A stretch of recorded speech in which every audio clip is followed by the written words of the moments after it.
Hello and welcome to a City Voices interview with Dr. Oh my God, what's your first name? Daniel, Oh yeah, it's right there. see? Dr. Daniel Ingram, who's not your ordinary PhD doctor. He's an MD doctor, which is twice as expensive and twice as long to achieve. Well, it Um, depends on the PhD. There's some long PhDs that can be very expensive, actually. those are exceptions that prove the rule. Sure. I was actually in a PhD program for 2 years, and I did all the coursework of a PhD epidemiologist and then just didn't do the dissertation and instead decided to double down and walk across the street and go to the medical school. So, But even more important than Dr. Daniel, he's the same name as I do. Daniel Ingram's profession is that he's an explorer into realms within and without. Because when an you go accidental within, one, really. what? An accidental one, really. Well, tell us about your life and work in the next 7 minutes. Nice. All right. Well, sure. Shall I just launch in? I'll Yeah. launch into the story. Great. So, hello, beautiful animal.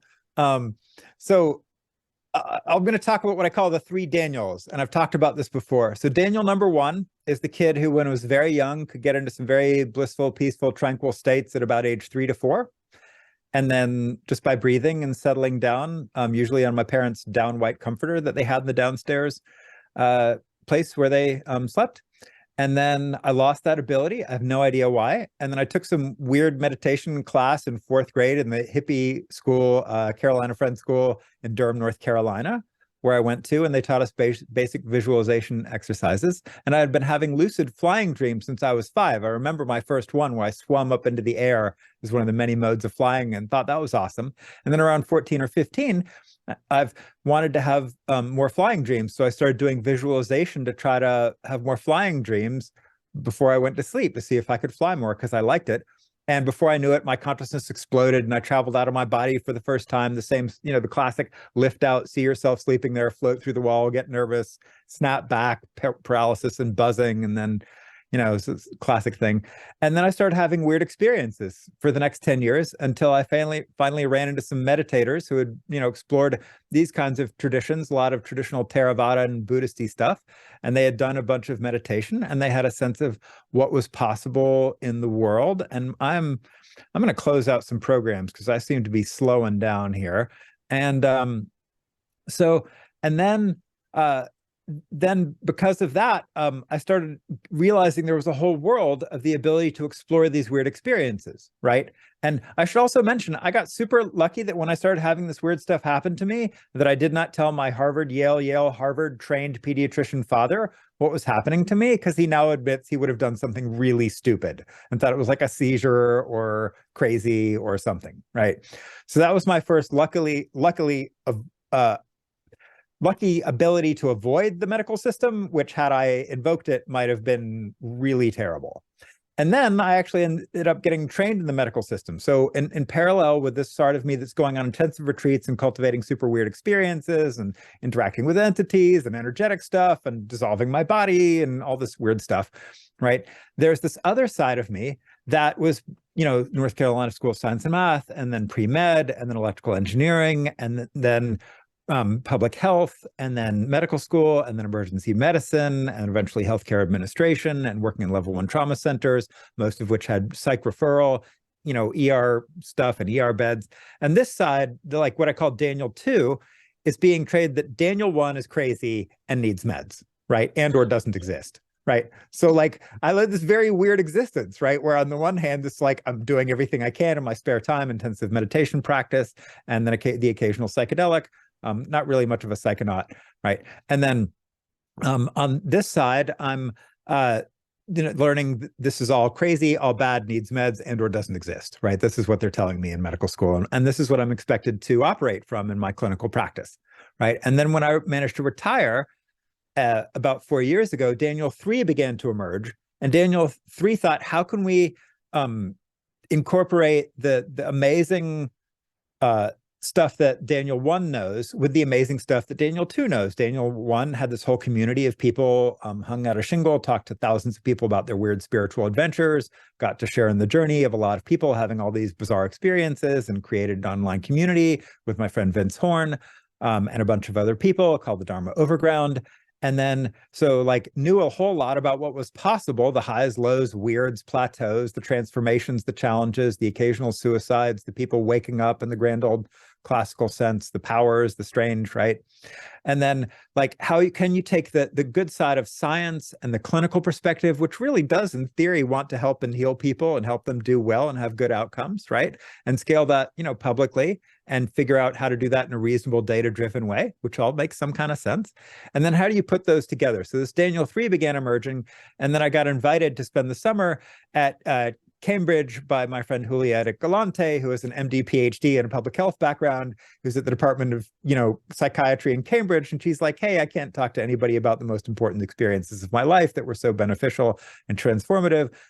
Please help me change the world. So she really invited me in, and we started working on this project, which then eventually became the EPRC, which is now an over 150-person group of people dedicated to trying to make these two things get along a whole lot better and scale that globally with high quality data.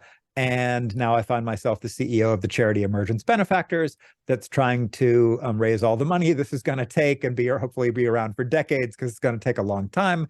And so Okay, Daniel, that's my current life. That was my story. I think it was 8 minutes. All right.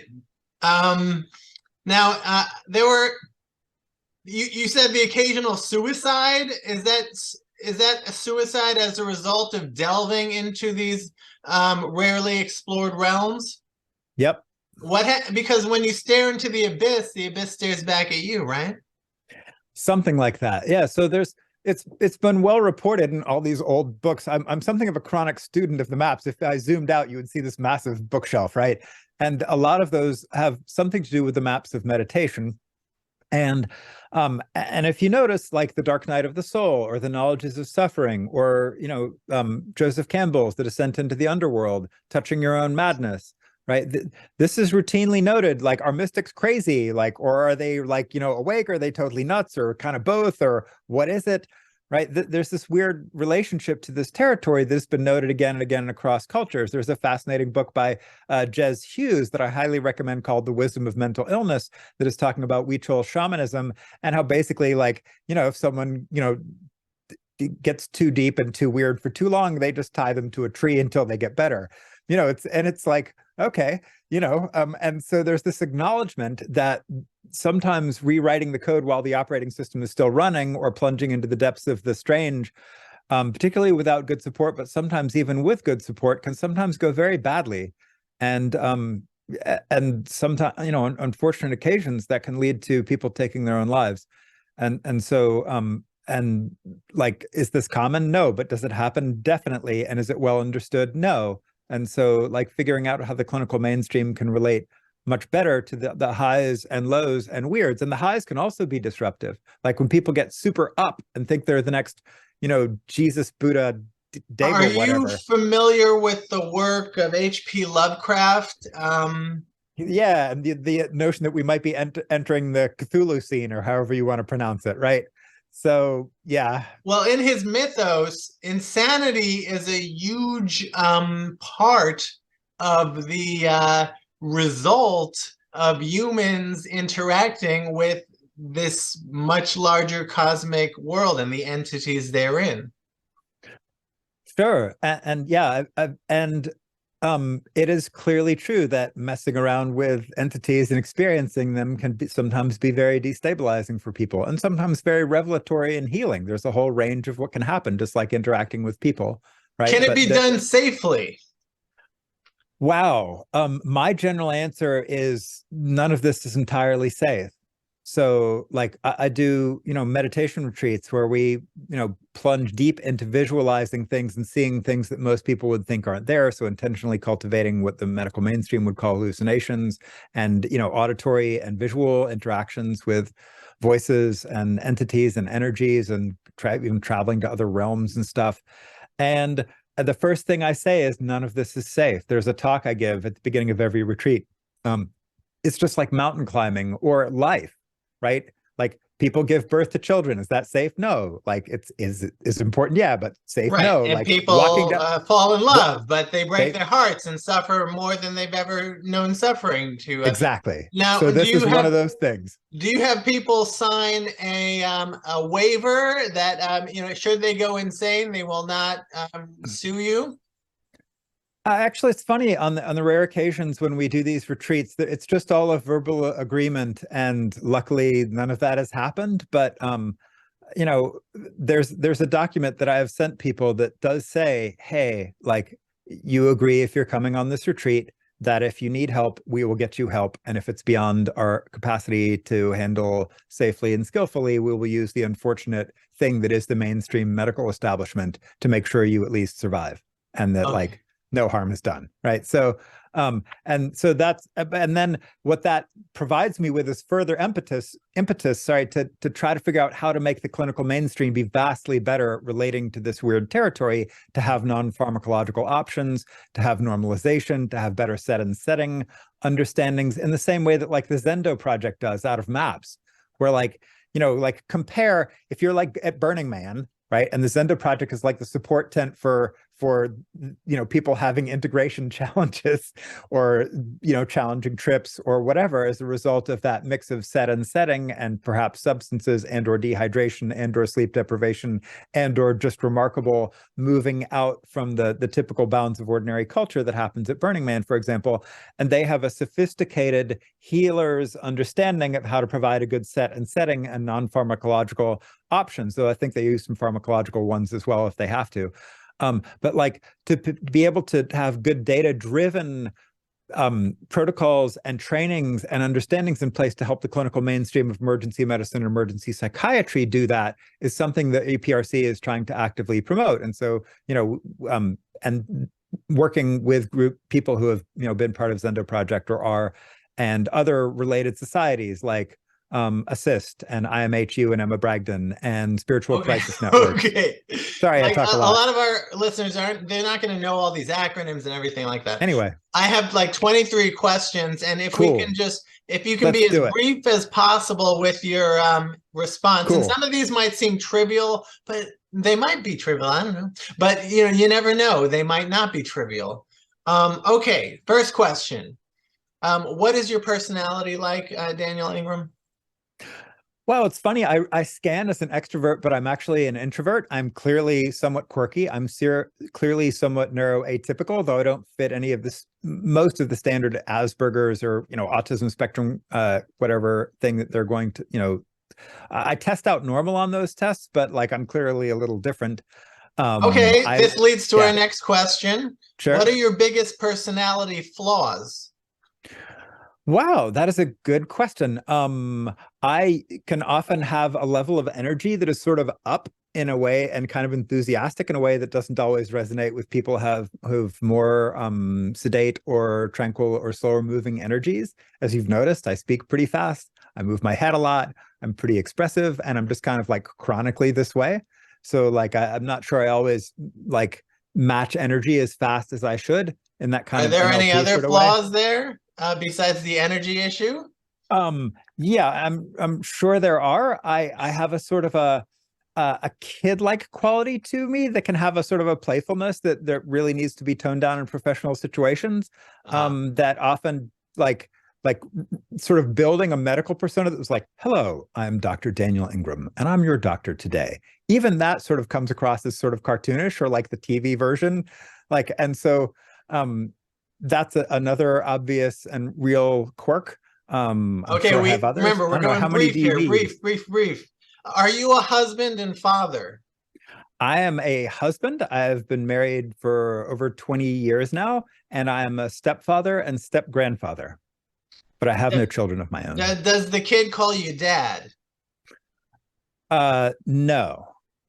Is that something that you both worked out with each other? Well, I acquired my stepchildren when they were 17 and 21, and that was 20 years ago. So it was kind of past that point, really. Are you friends? Yeah. All right. What were the most shocking things you saw in your work as an ER doctor? Wow, that is so long a list. I struggle to keep that short, but the you get to see absolutely terrible things, people's brains blown out, and bullet wounds, and suicides gone horribly wrong, and people screaming in absolute agony and bleeding out all over all over the place, beaten kids, babies, Yeah. terrible stuff. The neglect and the abuse, some of the elder abuse could be really horrendous. Some of the cancers that people let go like years too long before they finally came in to get some help could be absolutely horrendous. That's Yeah, a long list of horrid. that's very vivid and disturbing. How do you define love? That could be a whole podcast, but how do I define love? I often usually don't. So with regard to love, like, I could do two things. Thing number one is go to the classic four Greek definitions, like, sort of friendly love and platonic love and romantic love, whatever. And then the other one is, it's like jazz. I don't know how to define jazz, but I think I know it when I hear it. So, Well, this leads to our next question. Do you have love in your life, and where does it come from? yeah, so I have a tremendous amount of love in my life. I'm blessed beyond reason at the moment with a ever expanding and large social network of people who care. We bond around our shared weird experiences as humans, exploring strange territory often. I love from my family, love from the community of practitioners and people I work in, as we all work to help support each other and normalize and do the work that is the Emergent Phenomenology Research Consortium. So yeah, I am blessed with, the people I work with are absolutely great, caring, thoughtful people. And so in that regard, I'm just feel incredibly lucky. And then the love of animals, like we have chipmunks, and we have, birds that we feed, and the plants that we care for. And so there's just, the forest, and I could go on and on. So Okay. lucky in this way. Now, in your explorations, did you ever encounter an evil force akin to Christianity's Satan that is steering humanity toward destruction? So I've definitely had a number of encounters with entities, and whether or not you would want to label it ontologically as being that, I don't know. But have I had intimations of all kinds of toxic, nasty forces in the world that presented to me in my immediate experience as something that has that sort of archetypal quality of demonic or satanic entity? Sure, absolutely. What's the danger of encountering those entities? Wow, the danger of encountering entities, again, could be an entire podcast, but it's losing the sense of perspective and behavioral elements. I actually think most of mental health is functional. So there are people who experience those things, and then what they do with that, what they say as a result of that, or physically do with their bodies, is something skillful. What they do in their hearts is something skillful. But there obviously is the temptation to do all kinds of unskillful things. And what is skillful and unskillful could be an entirely long discussion. But the danger is, I mean, where does one begin? Well, are these entities influencing humanity? Well, are they constantly flowing in and out of us? So I'm ontologically, I'm uncomfortable with fixed ontologies, but I can very much appreciate, and that means fixed statements of this is exactly how things are. There are these entities, and they are, that is something I'm very uncomfortable with, because I think actually the ability to have ontological flexibility is actually one of the critical things that helps you relate to these sorts of experiences. So the experiences happen to people, and the interpretations naturally arise. And then one of the things that I think is super important is to be able to look at your interpretation and go, right now, to do what I want to do, to have the life I want to live, is that interpretation helping me? And if the answer is yes, great. And if the answer is no, that's important. And you need to have the ability to have other ways of looking at this. So I actually think maintaining the full spectrum and palette of, from these are just hallucinations, I'm just kind of crazy today, I can ignore that, to that is actually, there's signal in that noise, and it really points to changes I need to make, or something I need to do, or something I can do, right, in my own heart, in my community, in my relationships, for the world, right, to be the change I want to see. Like, and so to be able to maintain that full range of palette of possibilities in each moment, I think allows for a flexibility that promotes a wider range of options that are more likely to lead to good outcomes. Do you believe humanity will survive the next 200 years or go extinct like the countless species that went extinct because of us? Wow, my take on this varies by the day and is clearly influenced by my mood, right? So like some days I'm just like, oh my gosh, we are so screwed. And other days I'm like, maybe there's hope. And some of that is probably manipulated by the stories of the mainstream media and Twitter algorithms and whatever conversation I've just had. So like this is a moving target, as I think it is for most people if they were honest with themselves. In the next 200 years, I would give us about a 30 to 40% chance of some majorly stupidly bad thing that kills most all of humans. Whoa. And that's just my mood today. All right. Yep. If humanity is destroyed physically, is that the end of our story? Wow, that is a great question. It would depend on how you define our. So like, what does our mean? Does that mean humanity's story? Does that mean life's story? Does that mean no, just humanity? Oh, just humanity's story. That's a good question. So again, fixed ontologies, right? So I'm one of these weird people who's had a lot of experiences, and I've had experiences of past lives that were as utterly compelling as any memory I have from any other part of my life, right? And so I also am a person who have seen there is just this moment and nothing that could be reborn, and there's just this transient, immediate, whatever. And so, and I hold both of these in some sort of loving space that they can kind of coexist and hopefully inform in different ways. So I think in terms of humanity, if humanity is like humans are wiped out, is that the end of our story is humanity? Well, you've created something of a problem, because do you mean as spirits, as life forces, as things that are reborn and might be reborn as other things? This is a complicated question. And so did we wipe all the plants out? Did we wipe all the animals out, all the bacteria out? Are there living things on other planets? If you want to entertain sort of a rebirthian doctrine, sorry, each of these are questions that literally could be a whole hour discussion. That's a fascinating answer, and it's fruit for further thought. Are you afraid to die? Why or why not? Both are true. So I've unfortunately, as an ER doctor, or fortunately, depending on how you look at it, I have a wide range of appreciation of how death can go. And sometimes the process of getting to being dead can truly suck. Let's just be honest, right? This can be a horrible, unbelievably painful, torturous nightmare of a crap show process.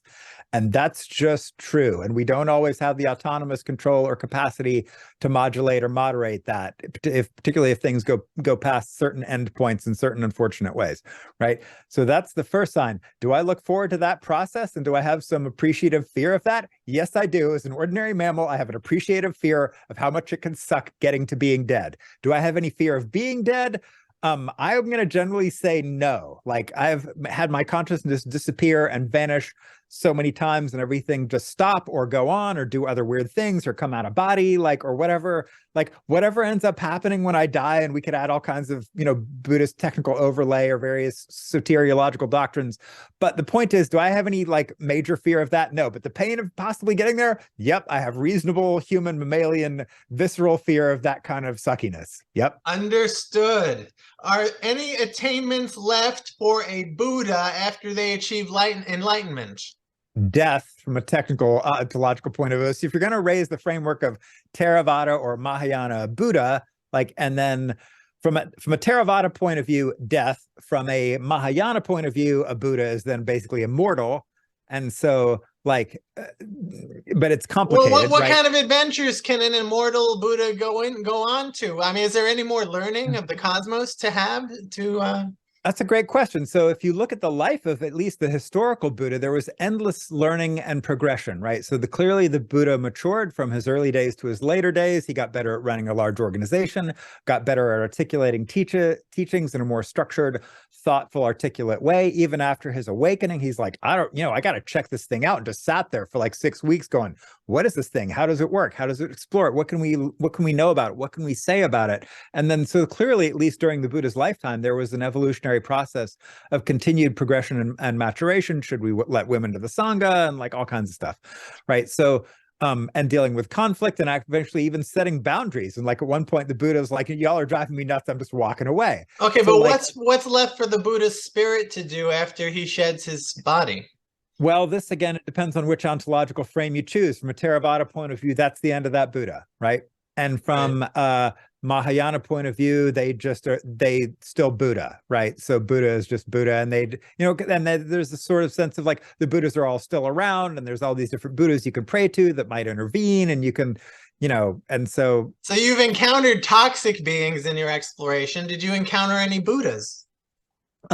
I've encountered some incredibly beneficial beings in my exploration, including what felt like divine love and God, including what felt like Buddha nature, including what felt like very beneficial, I'll say like almost like dakinis if you want to label them from a Tibetan point of view. What's the difference definitely. between the divine love of God feeling that you felt with these entities and then you distinguish that from Buddha nature? What's the difference in the encounter?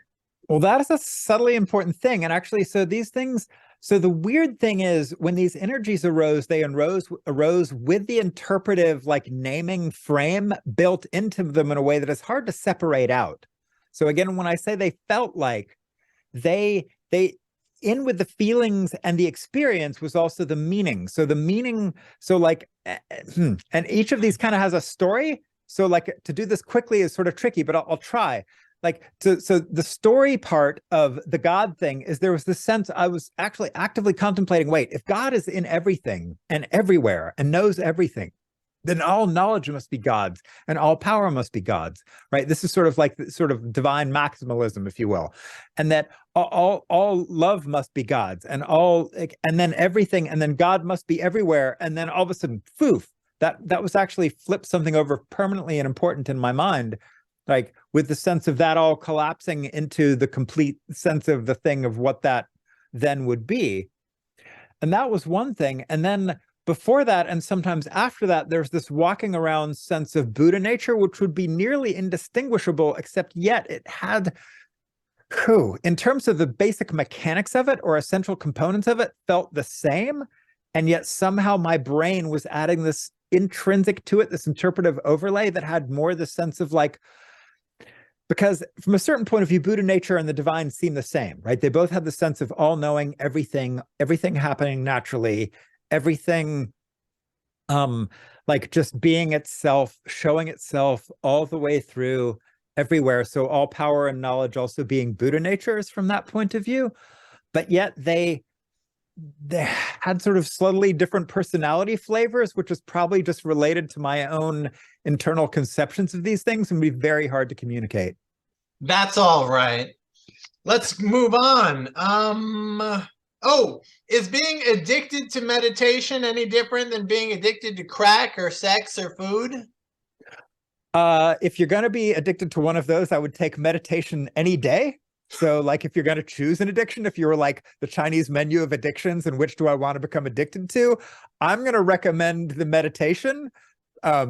Just like, because I think it's like in terms of the problems that can go wrong with it, it's not like it can't make you like, not focus on your finances and like not, spend as much time with your family or not advance your career as much or, make you sort of internally fixated sometimes or kind of like, irritated by the outside world and states of mind that are not the meditative state. So it has like meditation still can have some of the characteristics of anybody who's been through addiction. You probably, check some of those boxes for yourself, right, of other addictions, right? So it's not like it can't have all the problems. It can, but that said, and it can make you super weird, right? Like enough meditation can make you pretty bizarro sometimes. That's also true. But like, does it also cultivate very skillful positive qualities? And is there like, basically almost no withdrawal in the ordinary sense? And like, does it, not rot your teeth? And does it not like land you in jail? And does it not cost like a whole mother ton of money unless you're giving it to some guru or organization that's charging you a ton for whatever? Like, so like there's a lot of health and economic and like it's cultivating better, more skillful mind states and also good answer. Anyway, sorry. Yeah, long answers. Cool. Now there's 7 billion people, 7 to 8 billion people on planet Earth as of today. A mind-boggling number. That's like a mountain of people that could start on the Earth, and the mountain like extends into outer space. of human bodies. And so is there any such thing as an original idea when all these people have minds of their own? And is there anything such as like an original idea? Oh my God, what a great idea. I'm going to make it happen. I'm going to do it. And it's mine. It's all mine. No one ever. Is that BS considering? So the nothing new under the sun thing is something that is borne out by the great God Google. So if you worship the great God Google and go to the great God Google and search for any idea or question or whatever you've had on the great God Google, the first lesson the great God Google will teach you is that it is very, very, very rare to have an original thought, idea, or question or problem. Right? So like, does it never happen? No, of course, sometimes it happens, right? There are new innovations and there are a few new ideas and recombinations. But as the great God Google says, those are pretty unusual things, I think. All right. Nice to have big data on that. Great God Google, which knows all, sells all. Sorry, great God Google, which knows all, sees all, and sells all. Anyway, sorry. And they know what you want. That's right. So where do ideas come from? Wow, I have no clue beyond some hand-wavy causality something thing. What about these entities? Are they implanting ideas in us? Again, so one of the ontological things I recommend flexible ontologies when it comes to the sense of thought implantation and ideas coming from entities, right? So I can understand ways of working that might be useful, that might go, that's just a totally crazy idea, and we're just fine, we're just humans, and this is just kind of memes or ordinary human activity, right? Through people's fanciful imaginations. And you can do some useful things with that mode. You can also do some very useful things with, nope, there are entities and we can banish them, or we can, feed these demons and figure out what they want, or we can convert them into other causes, or we could educate them, or we could do whatever. And there's a whole set of ways of working that can arise from conceptualizing of this or believing in this in some way from a sort of a chaos magic point of view of like, these are entities, and then we can relate to them on that level. And I actually think that there's forms of psychological work that really benefit from this. If you're doing like Jungian work or internal family systems or its variants, right? There are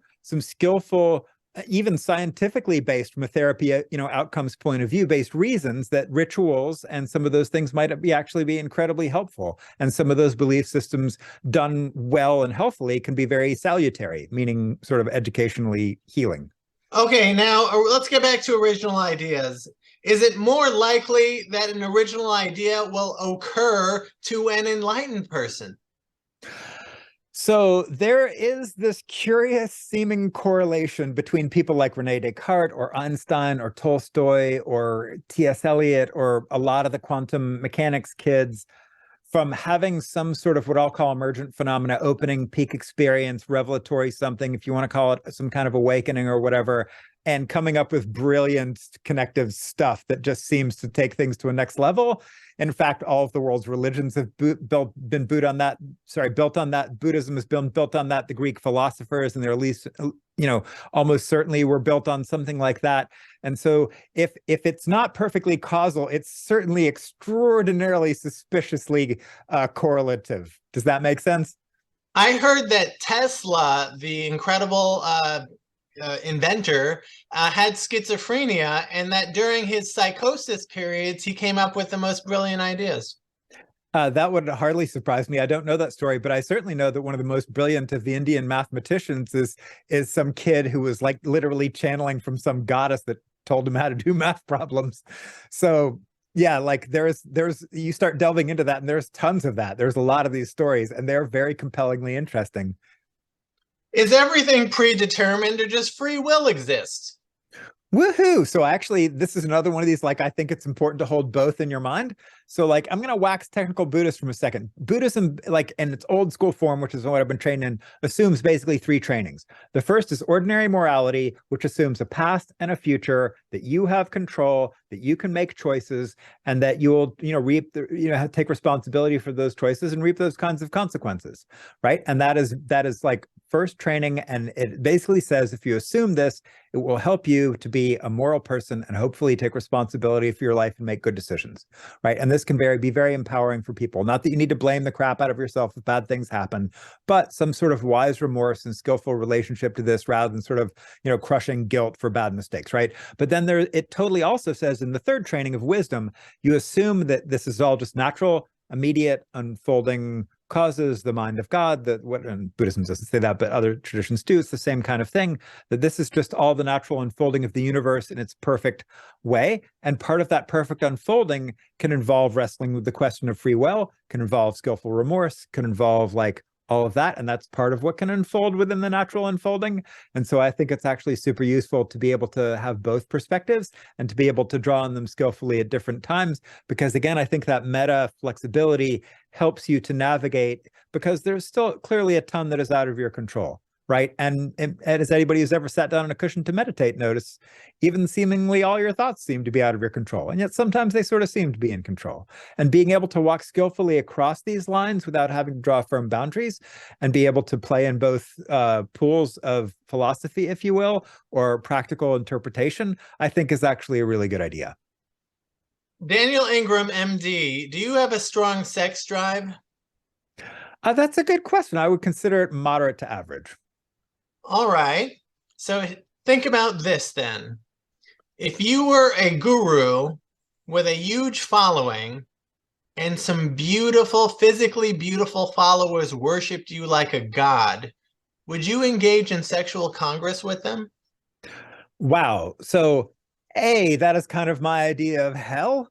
There's a reason I don't consider myself anybody's spiritual teacher or want to be in any of those kinds of scenes or have a center or take any money from anybody. And basically I just live out in my house in the middle of nowhere, Alabama, with my wife, and stay away from that whole world, is because that's it's definitely my idea of hell in 10 different ways. So, but there are people who that's obviously their calling or their path or their choice or their however you want to put it. I actually think the critical thing is to rate teachers. This is something that emerged out of a Buddhist Geeks conference. It's around 2012 or so. So this is not my original idea, and it may have originated before that. But the idea is basically, I think that gurus and spiritual teachers should have ratings, right? And then the whole, movies do. So you could have your rated G teachers who don't use any bad words and don't talk about, kinky things or whatever, and they're not having sex with anybody, right?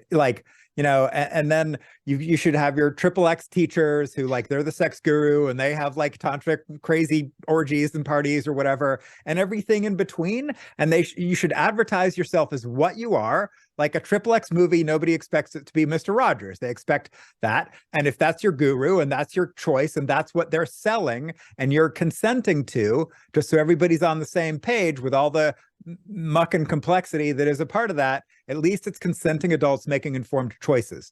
And so what bothers me is when people say they're kind of one thing, they say they're a rated G guru and they're actually secretly having a bunch of sex with people in exploitative situations or whatever. They're celibate and they're really not. It's that kind of shadow side that I think creates endless chaos. So I rate myself as a PG teacher because I will say things like, this is totally fucked, right? Or whatever. So I'll use some language that would get me a PG-13 rating, but I'm not having sex with any of these people. Very, very long ago for a super brief experiment in college, is sort of the smallest of experiments with polyamory. And it was basically this is just so unbelievably complicated. So anyway, does that answer your question? Yes, and it sounds like you gave that some thought, and that would be very interesting. Now, did you read Stranger in a Strange Land by Robert Heinlein? I did, but it was a long time ago. So it's it would have been 20 or 30 years ago. So I don't remember enough to comment a lot. Right. Anyway. Valentine Michael Smith was a human raised as a Martian. Yeah, he came back to Earth. Learns all these weird human ways, right? Right. Yeah. Humanity is really weird, and he's he's a cosmic figure. He has cosmic intelligence. He has cosmic superpowers. But the interesting thing is he thought one of the greatest things he learned was, besides, how to laugh, how to really laugh as a human, he struggled with that for many years. He didn't understand his theory about why people laugh was because people are in pain and they're suffering, and they're laughing because they're suffering. Well, that's true sometimes. People sometimes do laugh in the face of pain. Yeah. And another thing he learned was that humanity has this way of achieving enormous spiritual profound spiritual experiences through the act of sex. And not the first to have noticed that. No, he's not the first. But he's an alien, so he doesn't. And when he engages in sex, it's like, even when he engages in kissing, the women are blown away by his kisses, because the book said that's all he puts everything, all thought, all action, all emotion, his whole being he puts into the kiss. He's not distracted. Impressive. Yeah. So it's interesting, like and the society he creates a religious movement in this world of the book, and there's different circles, like rings within rings, and the inner circle are these sexually free people who can walk around naked on the street and it wouldn't even faze them. And well, yes, I just thought that was interesting. And also sexuality, and the connection between sexuality and finding a guru. You seem to have found you believe there's a link to the value of having these different ratings in terms of what people are looking for. Maybe people are chasing the dragon of sexual, spiritual enlightenment. I mean, I've got a bunch of friends who are, they got a staggering amount of benefit out of hanging out with Rajneesh or Osho back in the day, when he was extraordinarily sometimes promiscuous or free. It had a very different set of sort of sense of like what was okay and not okay, and obviously that varied by the person, and but the range of it, I think, was much wider than a lot of communities, and more open and public about that. And they at least report that was incredibly healing and helpful for them, as they were kind of repressed or whatever, like. And so like clearly there is both benefit and harm that can come from sexuality, like with anything, right? So and it's not always easy to figure out exactly why it sometimes goes one way or the other, but things like informed consent and basic ethics clearly seem to skew it towards better outcomes generally, right? All right. Daniel, what are your attachments?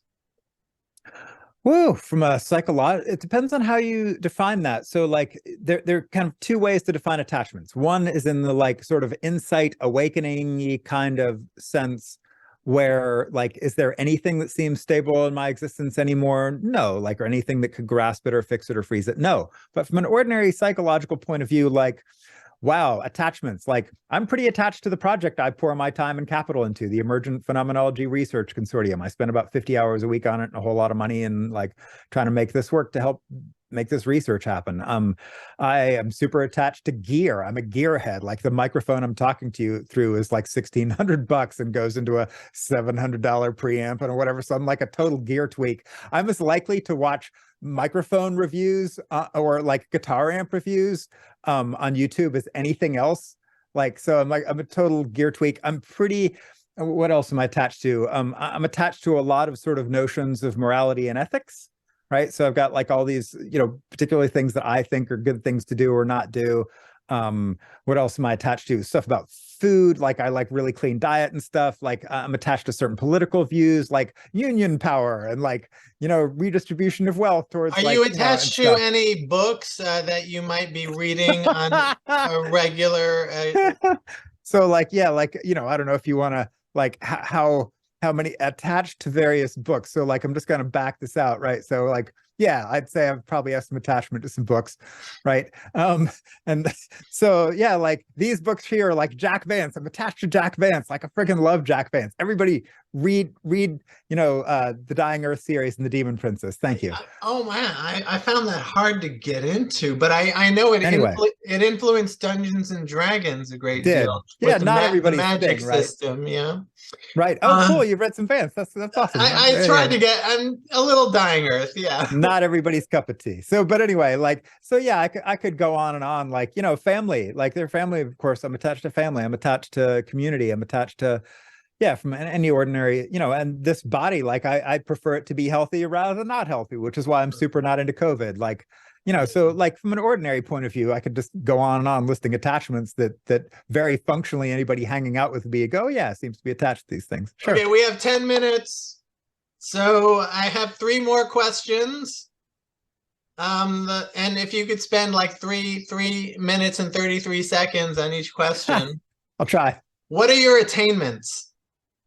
Well, so I formally list I've got like, I've got a BA, I've got MSPH, I've got an MD, I was board certified in emergency medicine, I've written a bunch of articles, I have, helped found and co-found some communities. I have attained to the status of CEO and board chair of the charity Emergence Benefactors. That was probably not what everybody was thinking, but those are like from an ordinary point of view are things that seem to be relatively What are your true. non-ordinary attainments? Your And then spiritual the attainments? non-ordinary attainments. So I claim the attainment of Arahatship defined a very specific way in that particular book, mctb.org. I claim the attainment of being able to get into various formless realms. And jhanas basically almost on command, which is why I seem to scan well in scanners. And what else do I attain? I've had various powersy experiences, though I'm more of a tourist than I am a native. Like I have to be powered up for most of them to really work very well. And then they're still hit or miss. I don't know, various scholastic attainments. I've read a whole crap ton of meditative texts. And anyway, that's a start. All right. What do you aspire to be? Wow. I aspire to be more wise and skillful and kind, right? There's always room to grow and learn, to be more generous, patient, grateful, effective in doing things that cause benefit and reduce harm, and discerning which is which. What are the biggest barriers toward those aspirations? Whew. The first barrier I would say is this strange world we live in. Right. So for all of us, the limits of ordinary material reality is the first biggest barrier that comes to mind. So just the fact of having been born in this body, it's easy from a sort of a dream or out of body point of view to see how incredibly limited this is versus all the other modes of experiencing reality. Other obvious barriers are a mix of like, there's only so much time in the day. There's these physical bodies have their limits. We as mammals, can only see and perceive and know and learn so much. That all takes time. The limitations of memory, we forget important lessons that we've all learned. Yeah, but in terms of a time to be doing this, like we have unprecedented access to the world's teachings and teachers and information and food and health and resource. So like, from a relative point of view, this is about as good as it's gotten in most of the history of humanity, as far as I can tell. So you wish there was more time for consciousness, to be conscious of different. Well, consciousness is always present, but to do various trainings, to study with various teachers, to do various practices. So I find myself, for whatever reason, called to work that a lot of people would seem sort of, administrative or bureaucratic or creative, but like, does that leave me a ton of time for meditative practice? No, not that much, but I have this sort of leftist theory of like redistribution of stuff. So I find myself relatively meditative attainment high. And so I find myself pouring my time and social capital into things that I think will help the rest of the world to have some, uplift in that regard. So the medical system can better relate to these things. The scientific world can better relate to these things. The public health world, and all of that. So like that's, and there's only so much time for that too. And then So the great Ericksonian challenge of how you balance these things, right? There's only so much time for doing because it requires the body and the mind, right? Yep, that's but it. What about being? Barrier. What about being? Are you enough of a beer? That's a very funny question. So from a certain point of view, there is no being here. There's just an ongoing flowing series of causal transient moments, right? And from another point of view, so actually in experience, I don't find any particular be or in that sort of ultimate immediate experiential interpretive sense. But from the other point of view, I definitely, I take some time to go do retreats and sit in silence and to sit out and and go in our hammock lounge and listen to the insects and watch the birds and the leaves and so I do try to find these moments here and there that are more contemplative, if that's what you mean. Well, Meister Eckhart, the mystic from the Middle Ages, was actually highly influential on Eckhart Tolle. I think he took his name from that mystic. And that mystic said something like, it is more important to be than to do. It's an interesting point of view, but that's also coming from sort of a true selfian point of view, whereas I tend to draw a little bit more from the no selfian traditions, though I can definitely appreciate what the true self traditions are pointing to. And so I think that's going to just depend on what kind of language resonates best with people, and people need to figure that out for themselves at various points along the path. My last and final question, and you have 4 whole minutes to answer. How do you wish to impact humanity? Yeah, so if you go to theeprc.org, you could read endlessly about this, but the contribution that the team which I'm a part, and the community of which I'm a part, what we're trying to do is to upgrade the global clinical, scientific, public health, and public relationships to what we're calling emergent phenomena, which are spiritual, mystical, magical, energetic, and psychedelic phenomena, basically, broadly defined. And to do that with high quality data and to bring in some of the methods of science and epidemiology and first person perspectives and phenomenology and taxonomy, and clinical sensibilities, not in the sense of materialist enforcer clinical sensibilities, but in the clinical sensibilities of like, how do we just add value to care in people's lives to help promote the ethics of informed consent, autonomy, doing good, avoiding harm, and then scaling that globally from the justice and equity point of view. And so it's helping the world of emergence, as we call it, do better when it comes to really realizing its potential from a medical ethics point of view. That's what I care about the most these days. If you were in an elevator with a billionaire who funds projects like yours, but doesn't know anything about your projects, what would be your 10-second elevator pitch to them? My 10-second pitch would be, I want $1.4 billion for a charity organization that will do the decades of work it will take to upgrade the clinical mainstream, public health, and mental health world's relationship to spiritual, mystical, magical, emergent, and psychedelic phenomena.